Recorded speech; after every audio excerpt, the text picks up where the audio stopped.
Hello hello madam Harini గారండి? అవునండి. అదే మేడం, ఇన్సూరెన్స్ కంపెనీ నుంచి కాల్ చేస్తున్నాను. మొన్న టర్మ్ ఇన్సూరెన్స్ గురించి కాల్ చేస్తే ఈ రోజు చేయమన్నారు కదా. చెప్పండి. సింపుల్ గా ఎక్స్ప్లెయిన్ చేస్తాను చూడండి మేడం. పొరపాటున మన ఇంట్లో వాళ్ళకి కానీ, ఫర్ ఎగ్జాంపుల్ మీ హస్బెండ్ కి ఏదైనా జరిగింది అనుకోండి, జరగనంది మనకు కావాల్సిన వాళ్ళకి ఏదైనా జరిగింది అనుకోండి, ఫర్ ఎగ్జాంపుల్ మీ హస్బెండే అనుకోకుండా చనిపోయారు అనుకోండి మేడం, అప్పుడు మీ డబ్బులతో బాగా ఇబ్బంది పడతారు కదా. మా కంపెనీ వాళ్ళు మీ అకౌంట్ లో అక్షరాల ₹1,00,00,000 డిపాజిట్ చేస్తారు మేడం. ఎంత మంచి పాలసీ కదా, కొంచెం పాలసీ చేసుకోండి మేడం. అవునా, సరే సరే, అయితే మీరు ఇంటి దగ్గరికి రండి, క్లియర్ గా ఎక్స్ప్లెయిన్ చేయండి. ఓకే మేడం, రైట్, వచ్చేస్తాం మేడం, స్టార్ట్ అవుతున్నాం. ఓకే.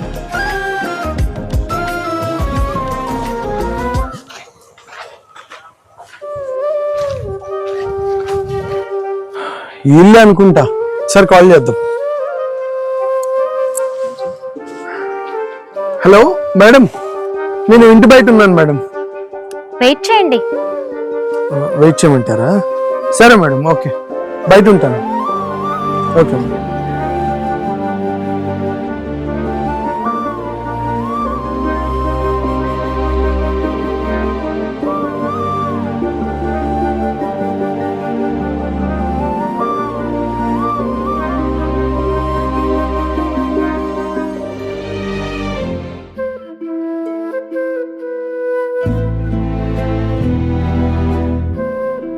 ఏంటి ఎంతసేపు అయినా ఇప్పుడు పిలవట్లేదు, ఫోన్ కూడా లిఫ్ట్ చేయట్లేదు.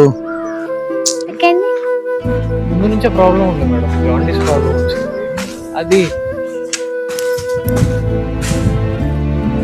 అంతే జరుగుతున్నాయిరా మేడం. ఫోన్ లిఫ్ట్ చేయరేంటి మేడం? ఎవరండి మీరు? ఇన్సూరెన్స్ కంపెనీ నుంచి మేడం, మీకు కాల్ చేశాను కదా, 2 గంటల నుంచి బయట వెయిట్ చేస్తున్నాను. ఇప్పుడైతే ప్రెసెంట్ నాకు ఇంట్రెస్ట్ లేదండి. ఇంట్రెస్ట్ లేదా? ఇంట్రెస్ట్ లేకపోతే ఫోన్ లో చెప్పొచ్చుగా మేడం, నేను మనిషినే కదా. 4 గంటలు వెయిట్ చేయించారు బయట.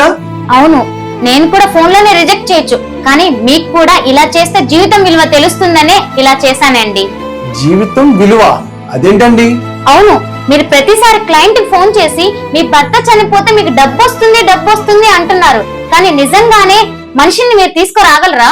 డబ్బైతే వస్తుంది, కానీ మనిషిని అయితే తీసుకురాలేరు కదా. మాట్లాడేటప్పుడు మనం కొంచెం జాగ్రత్తగా మాట్లాడొచ్చు కదా. ఇన్సూరెన్స్ మీ సేఫ్టీ కోసమే కదా మేడం. కరెక్టే మీరు చెప్పింది, కస్టమర్స్ ని భయపెడుతూ కాదు, నమ్మకంతో గెలవాలండి. Sorry madam.